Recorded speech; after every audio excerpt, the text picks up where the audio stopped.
자, 하나님 말씀 나누겠습니다. 사도행전 10장 36절에서 48절까지 앞에 스크린에 있고 여러분 성경책으로 볼 수 있습니다. 같이 읽습니다. 만유의 주 되신 예수 그리스도로 말미암아 화평의 복음을 전하사 이스라엘 자손들에게 보내신 말씀, 곧 요한이 그 세례를 반포한 후에 갈릴리에서 시작하여 온 유대에 두루 전파된 그것을 너희도 알고, 하나님이 나사렛 예수에게 성령과 능력을 기름부터 다하였으며 그가 두루 다니시며 선한 일 행하시고 마귀에 늘린 모든 사람을 거시니 이는 하나님이 함께 하셨습니다. 우리는 유대인들 예루살렘에 그가 행하신 모든 일의 증인이라. 그를 그들이 나무에 달아 죽였으나 하나님이 사흘만에 다시 살리사 나타내시되 모든 백성에게 하신 것이 아니요 오직 미리 택하신 증인 곧 죽은 자 가운데 부활하신 후 그를 모시고 음식을 먹은 우리에게 하신 것이, 우리에게 명하사 백성에게 전도하되 하나님이 살아있는 자와 죽은 자의 재판장으로 정하신 자가 곧 이 사람인 것을 증언하게 하셨고, 그에 대하여 모든 선자들도 증언하되 그를 믿는 자들이 다 그의 이름을 힘입어 죄사함을 받는다 하였느니라. 베드로가 이 말을 할 때 성령이 말씀 듣는 모든 사람에게 내려오시니 베드로와 함께 온 할례 받은 신자들이 이방인들에게 성령 부어짐으로 말미암아 놀라니 이는 방언은 말이면 하나님 높임을 들음이로라. 이에 베드로가 이르되 이 사람들이 우리와 같이 성령을 받았으니 누가 능히 물로 세례 베품을 금하리요 하고 명하여 예수 그리스도의 이름으로 세례를 베풀라 하니라. 그들이 베드로에게 며칠 더 머무기를 전하니라. 아멘. 오늘 말씀해 주면 그 말씀 안에 살아 역사하시는 하나님이시죠. 말씀 안에 살아계신 하나님. 아멘. 우리 지난 시간에는 기도로 하나님께 가까이 가는 길, 그런 제목으로 말씀을 나눴습니다. 우리의 가장 깊은 갈망은 하나님께 가까이 가는 것입니다. 그리고 하나님 만나는 것입니다. 하나님 만나 그 임재를 느끼고 또 주님과 깊이 교제하는 것입니다. 여러분 그렇습니까? 그리고 하나님을 깊이 경험하는 것입니다. 그렇지만 왜 그런 경험을 하지 못할까요? 만약 우리가 죄인이라면 하나님 만날 수 없습니다. 죄의 담이 높아서 그 담에 막혀서 하나님께 가까이 가지 못하고 하나님도 우리에게 역사하지 않으실 것입니다. 그런데 예수님께서 이 땅에 오셔서 그 막힌 담, 높은 담을 부시고 치워 주셨습니다. 하나님께 가는 길, 또 하나님께서 오는 길을 열어 주셨습니다. 지금은 바로 그 길이 열려 있는 상태입니다. 다시 막혀서 다시 통행 금지가 아니라 열려 있습니다. 하나님께 가는 길이 열려 있고 하나님께서 우리에게 그 길 타고 또 오시기도 하는 것입니다. 구약 같으면 1년에 한 번 제사장이 하나님 계신다는 그 지성소에 제물 피를 가지고 백성을 대표해서 성소와 지성소를 가로막았던 그 두꺼운 휘장을 통하여 들어가서 제사 드릴 때 겨우 한 번 만나 써 있었습니다. 그런데 그 두꺼운 휘장이 예수님 죽으실 때, 십자가에 죽으실 때 활짝 열려져 버렸습니다. 지금은 열려진 휘장입니다. 하나님께 갈 수 있습니다. 근데 하나님께 가는 길이 열려 있어도 또 여러 방편을 통해서 가게 되는 것입니다.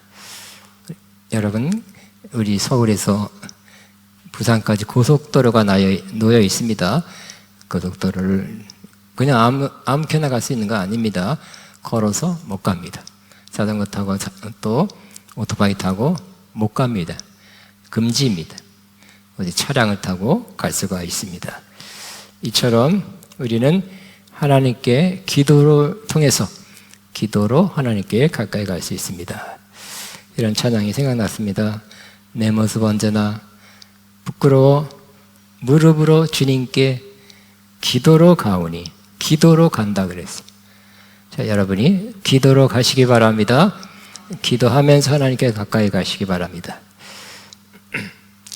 그런데 하나님께서 우리를 보실 때, 우리가 하나님 기뻐하는 그런 기도를 할 때, 성령의 인도하심 받아 하는 그 기도, 하나님 원하는 그 기도를 할 때, 그 기도를 통해서 하나님께 가는 것도 맞지만 하나님께 가까이 간다고 생각하기 전에 이미 우리에게 와 계신 것을 알 수 있게 될 것입니다. 또 중보기도 할 때도 마찬가지. 너희가 예수님께서 이렇게 약속했습니다. 같이 있습니다. 땅에서 너희 가운데 두 사람이 합심하여 무슨 일이든지 구하면 하늘에 계신 내 아버지께서 그들에게 이루어 주실 것이다. 두세 사람이 내 이름 모이는 거기에 내가 그들 가운데 있다 그랬어요. 그러므로 하나님 기뻐하는 기도, 그 중에 하나가 또 중보기도입니다. 합심하여, 마음을 합해서 똑같은 마음으로 동의해서 하는 기도입니다. 그럴 때 주님이 그 자리에 와 계신다고, 그 자리에 이미 임재해 계신다고 이렇게 말씀하고 있습니다. 또 우리는 이 시간에는 우리는 말씀을 타고 말씀과 함께 주님께 가까이 갈 수 있다는 말씀을 나눕니다. 하나님 말씀이 이 성경 말씀이 얼마나 중요한지 요한복음 1장 1절만 보더라도 알 수 있습니다. 왜냐하면 이 말씀은 곧 하나님이시라. 사람들, 이 말씀은 곧 하나님이시라. 성경은 기록된 하나님 말씀입니다. 여러 시대에 여러 사람을 통해서 여러 상황, 여러 문화적 배경을 하고 그때 그 필요한 말씀을 성령의 감동으로 그 저자가 쓰게 되었습니다. 그 선택된 성령의 감동을 받아 쓴 저자들의 그런 책을 모은 것이 바로 성경입니다. 그 하나님 말씀은 66권으로 합쳐져서 우리에게 전해 내려오는데 그 성경은 그때도 그랬고 지금도 늘 진리의 말씀입니다. 거룩한 말씀입니다. 다른 책과는 전혀 다른, 속성이 다르고 차원이 다른 거룩함, 신성을 가진 그러한 하나님 말씀입니다. 또 그 말씀들이 성령의 감동으로 되어 있죠. 그 사람의 지식이나 경험으로 쓴 것이 아니라, 감정으로 쓴 것이 아니라 성령의 감동으로 쓰여져 기록되어 내려온다면 우리도 그 말씀을 읽을 때 성령의 깨닫게 하심, 감동하심으로 그 말씀을 읽으면 우리는 우리가 어떻게 살아야 되는지, 하나님 앞에서 어떻게 살아야 되는지 알 수 있습니다. 또 그 말씀이 우리에게 역사한다는 것입니다. 우리 심령에도 말씀하고 우리에게도 역사하고 또 말씀을 우리 마음에 담고 새기고 있다가 필요할 때 순종하고 행하면 그 말씀은 우리를 통해서 다른 사람에게도 역사하게 되는 것입니다.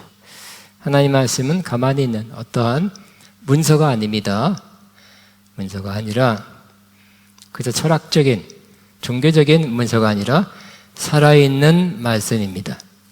살아 역사하는 말씀입니다. 하나님 말씀 우리는 알아야 될 뿐만 아니라 경험하게 되기를 바랍니다. 그때 이런 역사가 내게도 경험되기를 바랍니다. 오늘 우리가 읽은 말씀은 우리가 여러 번 보았습니다. 사도행전 10장 고넬료 가정에 말씀 가운데 역사하신 하나님을 우리는 나눌 것입니다. 고넬료는 고넬리어스겠죠. 이탈리아 이름만 봐도 이탈리아 사람이다 이렇게 알 수 있습니다. 백부장이고 파견된 중대장입니다. 그는 평소에 유대 지역에 와가지고 하나님을 믿었다 그랬어요. 그리고 그는 평소에 기도 많이 하고 구제 많이 하는 좋은 사람이었다 그랬습니다. 하나님께서 기도와 구제를 받으시고 더 큰 복을, 더 큰 은혜를 주시고자 결정했습니다. 그래서 기도하는 가운데 천사를 보내서 요바에 베드로라는 사도가 있으니 청해서 들어라 그랬습니다. 또 베드로도 환상 가운데 그가 이방인 이탈리아 사람이지만 가서 그 집에 가서 말씀을 전하라, 은혜를 나누라고 이렇게 양쪽에게 말씀했습니다. 베드로가 그 집 앞에 가니까 거기 사람들이 환영하면서 하는 말이 늘 저는 은혜가 됩니다. 다 같이 한번 읽습니다. 지금 우리는 주님께서 당신에게 지시한 모든 말씀을 드리려고 다 같이 하나님 앞에 모여 있습니다. 이런 모임, 그 옛날에 그 가족, 친척 다 모여 있어요. 수십 명쯤 되겠죠. 옆에 사람, 이웃도 왔는지는 모르겠어요. 이런 벌써 이렇게 마음이 준비된 마음, 사모하는 마음. 베드로라는 분이 어떻게 생긴 사람이야? 사도라며 드러나 볼 거 아니라 우리는 주님께서 당신에게 지시한 모든 말씀 드리려고 다 같이 하나님 앞에 모여 있습니다. 하나님 앞에, 사도 베드로 앞에 모여 있는 것이 아니라 하나님 앞에 모여 있다는 그렇게 그러한 좋은 마음을 가진 사람에게 하나님께서 반드시 조금 있다가 큰 은혜를 부어주시는 것을 볼 수 있습니다. 여러분도 교회 올 때 여기 5층에 왔다, 김태진 목사님과 마주하고 있다가 아니라 하나님 앞에 여러분 모여 있습니다. 주께서 저를 통해서 여러분 전하고자 하는 말씀을 듣고자 하나님 앞에 모여 있다는 마음으로, 그런 준비된 마음으로 오시기 바랍니다. 반드시 은혜를 받게 될 것입니다. 베드로는 그곳에 모인 고넬료 가족 앞에서 그 말씀을 보니까 주제가 예수 그리스도예요. 그래서 예수 그리스도 36절에서는 하나님께서 말씀을 보내셨는데 그 말씀이 예수 그리스도 통해 평화를 전하였고 예수 그리스도는 만민의 주님입니다. 이렇게 전했습니다. 예수 그리스도가 하나님과 우리 사이 또 인간 사이 평화를 이뤘고 예수 그리스도가 만민의 주님이십니다. 쉬운 말은 아니죠. 왜냐하면 로마 군인들은 로마 사람 또 모든 사람 식민지 하에 있는 모든 사람에게 로마 황제 가이사라 합니다. 가이사가 주님이다 이렇게 가르쳤어요. 그런데 예수님이 주님이다 라고 선포하고 있습니다. 그러므로 굉장한 말씀입니다. 어떻게 생각하면 좀 위험한 말이 될 수 있어요. 우리도 한번 고백하게 되길 바랍니다. 예수님이 만민의 주님이십니다. 그죠? 여기 주님 키리오스라는 것은 모든 걸 다스리고 통치한다는 뜻입니다. 가장 높으신 분, 그래서 다스리고 통치하는 분, 황제, 로마 황제가 아니라 예수님입니다 라고 그렇게 선포하는 것입니다. 다시 한번, 예수님은 만민의 주님이십니다. 그렇게 말씀 전했고요. 37절에서는 이 예수님의 사역은 세례 요한, 물세례 사역 이후부터 유대 지방에서부터 시작됐다고 전했고요. 38절에는 예수님의 사역을 간략하게 전하고 있습니다. 같이 있습니다. 하나님께서 나사렛 예수에게 성령과 능력을 부어주었습니다. 이 예수는 돌아다니면서 선한 일을 행하시고 마귀에 눌린 자를 고쳐주셨습니다. 그것은 하나님께서 그와 함께 하셨기 때문입니다. 예수님의 사역입니다. 예수님 사역이 세례 요한으로부터 물세를 받고 올라올 때 하나님이 하늘을 여시고 그에게 비둘기같이 성령이 맺는데 그 성령 안에는 성령과 능력이 있었습니다. 그래서 그 성령과 능력으로 두루다니면서 선한 일을 행했다 그랬어요. 치유나 기적을 행했을 것입니다. 좋은 말씀, 귀한 말씀, 진리의 말씀을 전했을 것입니다. 그러게 마귀에 눌린 모든 자를 고쳐주셨습니다. 근데 그렇게 할 수 있던 것은 바로 그 원인이, 이유가 하나님께서 그와 함께 하셨기 때문입니다. 하나님이 함께 우린 찬양부터 하나님이 함께 하신 임재를 노래 찬양했습니다. 하나님이 함께 하시면 예수님이 하신 저 일이 이곳에서 일어날 줄로 믿습니다. 그 선한 일, 치유, 회복, 기적, 또 말씀의 역사가 또 여기서 선포되고, 그 다음에 마귀에 눌린 자 다 고침받는 일이 꼭 있게 되기를 바랍니다. 또 39절에서 40절까지는 예수님의 죽으심과 부활을 전하고 있습니다. 사람들이 그를 나무에 달아 죽였지만 하나님께서 그를 사흘날에 살리시고 나타나 보이게 해 주셨습니다. 또 예수님께서 부활하신 후에 40일 동안 사람들에게 나타나시고 다시 살아난 것을 이렇게 증언해 주셨다고 전하고 있습니다. 또 42절에는 예수님에 대해서 바로 장차 살아있는 사람과 그 다음 장차 살아있는 사람들과 죽은 사람들의 심판자로 정해진 것을 증언해요. 예수님은 심판자다고 전했습니다. 그리고 또 어떤 면에서 결론적으로 가장 중요한 것은 바로 이 예수님을 소개한 다음에 예수님이 누구냐? 예수님 믿으면 죄사함 받는다 라고 그렇게 말씀하고 있습니다. 같이 있습니다. 이 예수를 두고 모든 예언자도 증언하기를 그를 믿는 사람은 누구든지 그의 이름으로 죄사함을 받는다고 하였습니다. 그리고 예수님 때문에 예수님 이름으로 죄사함 받습니다. 내가 어떤 노력으로 지극정성으로 뭐를 들여서 참회의 어떤 뭔가를 많이 해서 죄사함 받는 것이 아니라 내가 어떤 대가를 지불하는 것이 아니라 주님이 지불한 대가 때문에 십자가에서 지불한 대가 때문에 우리가 죄사함을 받는다고 우리도 늘 생각하고 우리도 이 짧은 복음의 내용을 잘 숙지해서 잘 전하게 되길 바랍니다. 짧죠? 그러나 저는 이 말씀을 읽으면서 이 복음은 사도 바울을 통해서 사도 바울이 신약 성경의 절반 썼으니까 이렇게 저렇게 이렇게 복음을 잘 설명하고 있습니다. 그런데 오늘 말씀 보니까 오늘이 아니죠. 그 전에 깨달은 겁니다만 사도 베드로도 하나님이 사도 베드로를 통해서도 복음이 뭔지 핵심 내용을 아주 빠짐없이 요약해서 잘 전하고 있는 것을 볼 수 있습니다.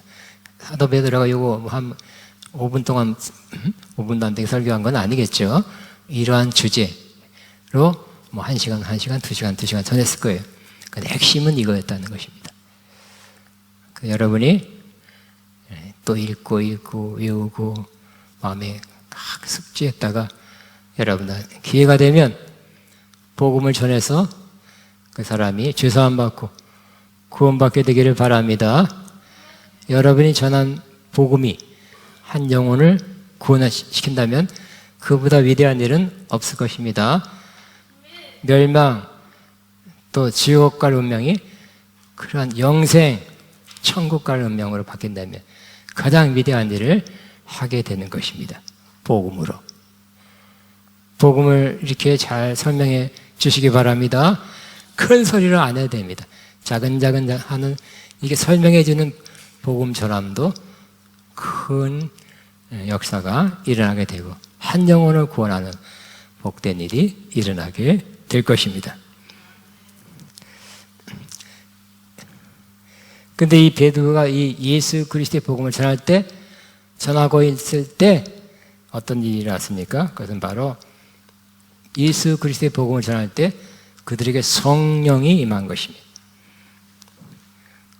어떻게 알았어요? 성령이 임한 걸 어떻게 알았어요? 성령은 보이지 않는데 어떻게 알았어요?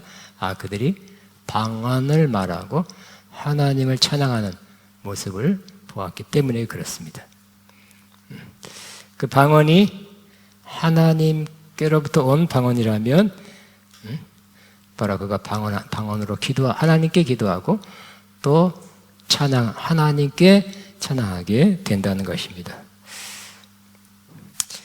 이 모습은 요 사도행전 10장의 모습은 제가 성령 받을 때 모습도 또 이와 같았습니다. 어떤 목사님 예배 때, 수예배 때, 설교 들을 때 제가 설교 중에 그냥 성령이 임했어요.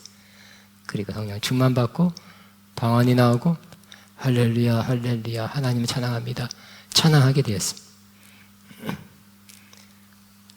그래서 사도행전 10장은 제가 경험한 꼭 이와 같은 경험을 했다고 제 옛날의 모습을 보는 듯한 느낌을 가지게 됩니다. 그리고 그들이 성령 세례 받고 방언 은사뿐만 아니라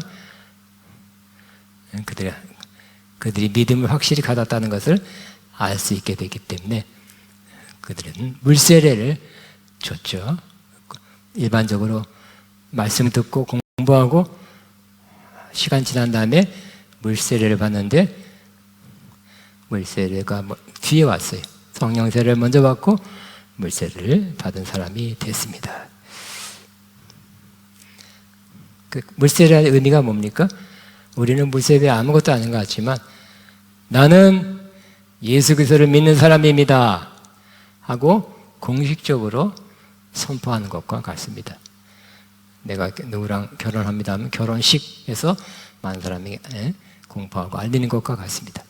그 당시 예수님을 믿는 사람이다 하고 공포하는 것이 쉬운 일이 아니었습니다. 그렇지만 그들은 마다하지 않았어요. 혹 내가 핍박받는다 그래 할지라도 나는 예수 믿는 사람입니다 하고 만사람 앞에 고백할 것입니다.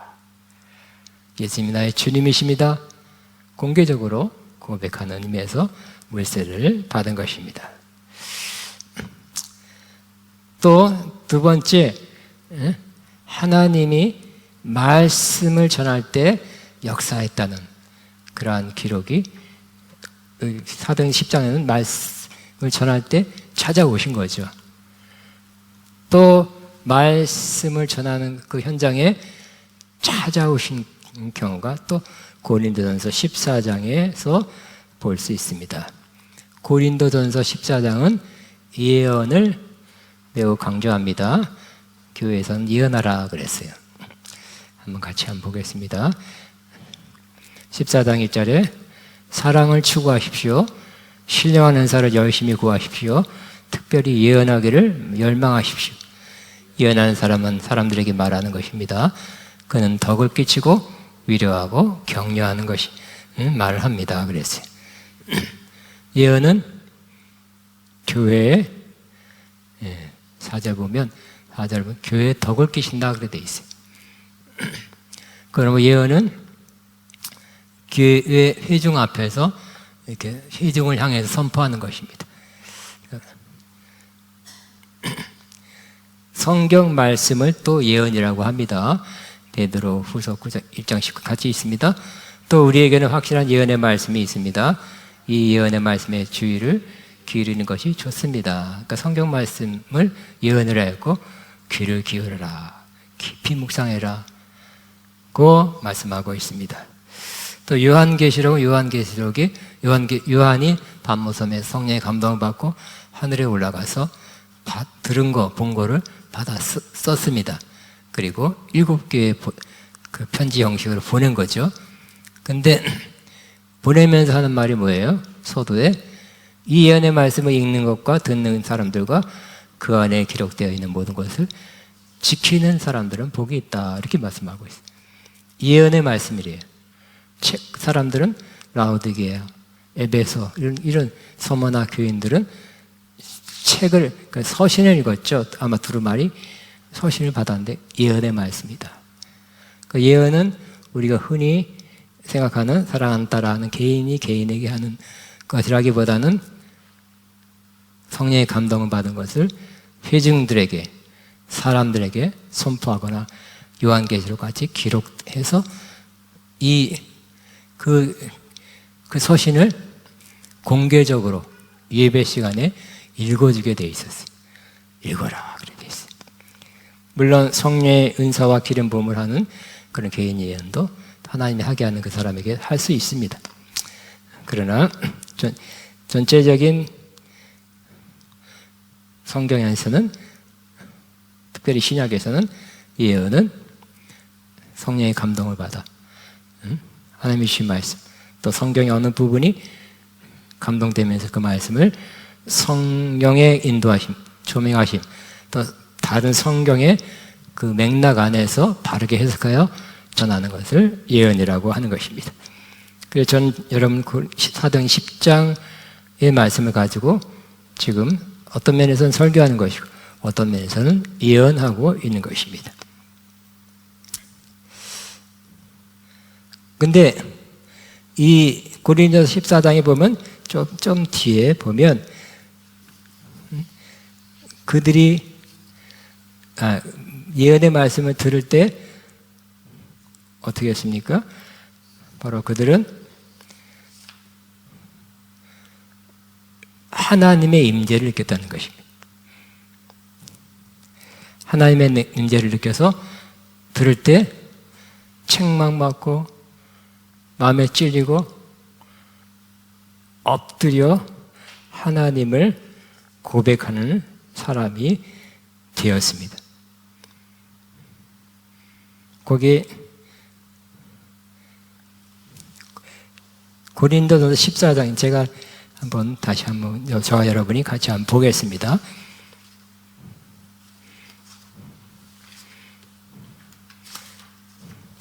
제가 설교 준비할 때는 준비했는데 이 원고에는 제가 준비가 안 들어간 것 같네요. 안 들어갔나 안 들어갔나 모르겠어요.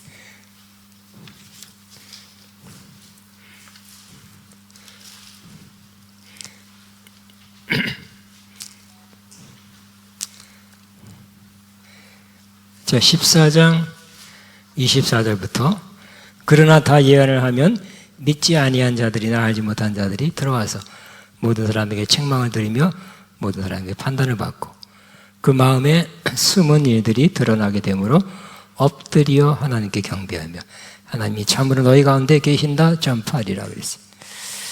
모임을 갖습니다. 집회죠. 예배죠. 예배하는데 때로 안 믿는 사람이 지나가다가 들어온다는 것입니다. 근데 들어와서 이게 뭐야 하다가도 그 예언의 말씀을 듣다 보니 그 말씀에 의해서 책망받는다는 거예요. 24절에 또 마음에 숨은 이들이 드러나게 된다는 거예요.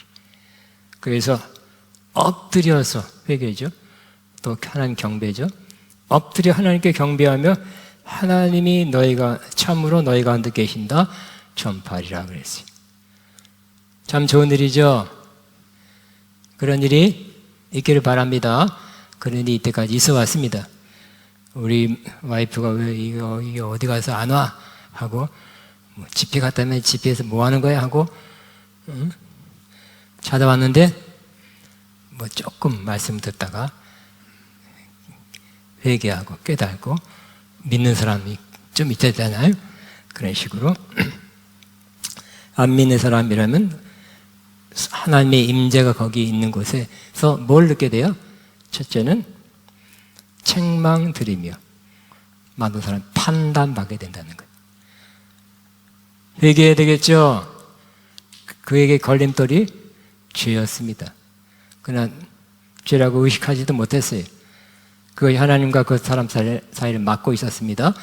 그런데 예언의 말씀 때문에 들려진 예언의 말씀 때문에 책망받고 숨은 것이 드러나서 엎드려 하나님께 경배하고 하나님이 참으로 너희 가운데 계신다.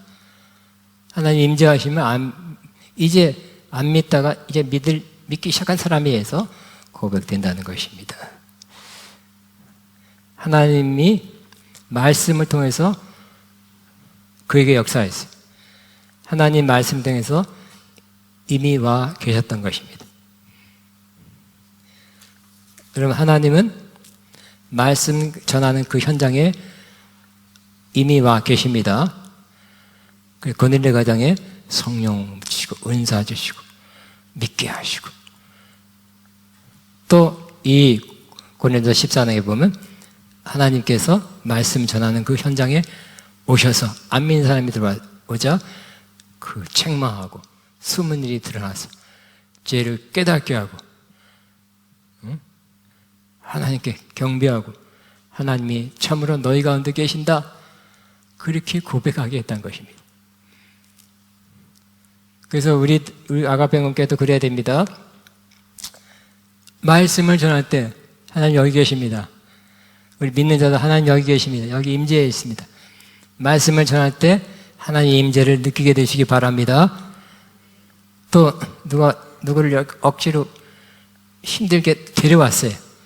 근데 그냥 억지로 왔지만 말씀을 전할 때 그 마음에 말씀이 역사해서 깨닫고 잘못한 거 깨닫고 회개하고 하나님이 참으로 우리 가운데 여기에 계시네 하고 고백하는 역사가 있게 되기를 바랍니다. 우리 아가페공교회 날마다 그래야 돼요. 모임마다 예배마다 그래야 될 것입니다. 하나님 말씀으로 역사한 하나님. 저는 목회 초기에 잊을 수 없습니다. 제가 성령 강림주일 6월 둘째 주 성령 강림주일인데 그때 성령 강림주일이니까 옛날엔 절기에 따라서 제가 많이 말씀을 전했어요. 그 절기에 맞는 말씀을 전했는데 성령 강림주일이니까 성령에 관한 전했어요. 네, 성령 그때 어떤 자매가 은혜를 받고 있는 자리에서 성령 받고 방언하고 다른 은사가 임한 것을 직접 보게 됐습니다. 또 치유에 관해 설교할 때 하나님의 치유가 역사한 것을 경험했고 또 집에 가서는 또 하나님 영광에 설교하니까 영광임에서 영광의 역사가 나타나는 것을 경험하게 되었습니다. 그래서 저에게는 다른 사역도 함께 안수도 하고 다 하지만 저한테 말씀을 전하는 그때가 하나님이 역사한 때다. 저는 말씀 전하는 그런 부르심을 받았고 말씀 전할 때 말씀 잘 전하십니다. 귀한 말씀 감사합니다. 그 정도가 아니라 말씀을 전할 때 하나님이 역사하신다는 확신을 갖고 있어요. 예배 때마다 또 말씀을 여러분 들을 때마다 하나님이 역사하신다. 하나님이 참으로 이곳에 계시네요 하는 고백이 믿지 않는 자랑 믿는 자랑 다 그런 고백을 하게 되기를 바랍니다. 마지막으로 개인적인 묵상 시간에 임하는 그런 하나님입니다. 우리는 날마다 공예배에 참석할 수 없습니다. 그러나 매일매일 우리는 시간 조금을 떼어서 하나님께 말씀을 통해서 가까이 갈 수 있습니다. 말씀을 묵상하면서 신령한 양식을 취할 수 있습니다. 또 말씀을 통해서 하나님의 뜻을 헤아리면서 내가 이렇게 해야지 하고 말씀 그 뜻대로 살도록 인도함을 받을 수 있습니다. 우리는 하나님의 말씀을 성경 공부하는 것으로 그쳐서는 절대 안 될 것입니다. 하나님의 말씀을 공부하는 것은 좋은 일이지만 그 차원을 훨씬 넘어서 하나님 말씀을 통해서 하나님을 만날 수 있다는 것을 기억하시기 바랍니다. 말씀을 통해 하나님과 교제할 수 있다는 것을 기억하시기 바랍니다. 저는 우스갯소리 여러 번 했습니다. 우리 신앙생활은 덮어놓고 믿는 것이다. 그것이 믿음 좋은 것이라 말을 했습니다. 그러나 더 좋은 말은 뭐라 그랬습니까? 펴놓고 믿어라. 성경을 펴놓고 믿어라. 근데 더 좋은 표현은 뭐예요? 성경을 펴놓고 주님을 만나고 교제하라. 다른 성경을 펴놓고 주님을 만나고 교제하라. 시작. 그러니까 여러분 개인 묵상하는 시간도 성경을 알아가는 시간이 되긴 하지만 주님을 만나는 시간 또 내가 묵상한 성경 묵상할 때 주님이 찾아오는 시간 되기를 바랍니다. 이때까지 기도도 그랬어요. 내가 기도로 하나님께 갈 수도 있지만 내가 합당한 또 바른 하나님 기뻐하는 기도를 할 때는 주님이 이미 찾아오신다는 것. 말씀도 말씀을 통해서 말씀을 외우면서 묵상하면서 갈 수도 있지만 내가 말씀을 깊이 진실한 마음으로 말씀을 묵상할 때 또 들을 때 그 현장에 있을 때 하나님이 찾아온다는 거예요. 그러므로 우리는 이 큐티 경건의 시간, 또 말씀 묵상의 시간이 마치 사랑하는 사람, 연인과 데이트하는 좋은 만남의 시간으로 되기를 바랍니다. 연인을 만난다고 한다면 그 만나는 시간 매우 좋겠죠? 설레겠죠? 기쁘겠죠? 달콤하고 아직 헤어질 시간이 되고 아쉽다 그런 말이 나오게 될 것입니다. 그 다음 날이 또 기다려질 것입니다. 그와 같아야 될 것입니다. 하나님을 만나고 교제하는 것 우리의 바람입니다. 아버지, 하나님을 깊이 만나고 깊이 교제하기에 앞서서 기도하시기 바랍니다.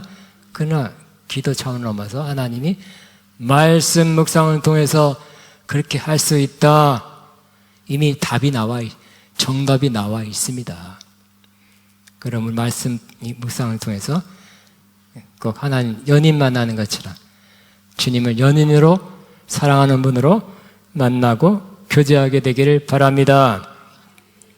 그렇게 주님의 말씀 가운데 만나면 우리는 내 기도하는 그 시간, 그때가 가장 즐겁다, 기쁘다 고백하게 될 것이. 여러분, 하나님 만나는 기쁨인데 왜 우리가 안 하겠습니까? 재미없으니까 안 하는 거지. 재미있습니다. 기쁩니다. 또 새 힘과 새 기름 부음 받습니다. 그리고 이렇게 해야지 하는, 이렇게 살아야지, 이거 내가 안 했네, 이거 해야 되겠네 하는 것을 깨닫게 돼서 바르게 살아갈 수 있게 되는 것입니다. 결론적으로 우리는 말씀으로 하나님 만날 수 있습니다. 말씀 가운데 하나님과 교제할 수 있습니다. 말씀 묵상할 때 혹은 말씀 듣는 현장에 주님이 찾아오세요. 역사하세요. 놀라운 일을 행하십니다. 왜냐하면 하나님은 말씀이니라 그랬기 때문에. 그러나 그냥 기록된 그냥 문서, 그냥 이런 문서가 아니라 살아있는, 살아 역사하시는, 우리에게 역사하는 그런 말씀으로 날마다 경험하게 되기를 바랍니다. 우리 지적으로 하나님 아는 거, 지적으로 성경을 아는 것도 필요해. 그냥 훨씬 더 중요한 거, 좋은 것은 이 말씀을 경험하는 거예요. 하나님을 경험하는 거예요. 하나님을 경험하시기 바랍니다. 말씀이 살아 움직인다는 것을 경험하시기 바랍니다. 그럼 여러분 심령이 살아 움직이게 되고 여러분 안에 기쁨이 넘치게 될 것입니다. 주여만 하고 기도합니다. 주여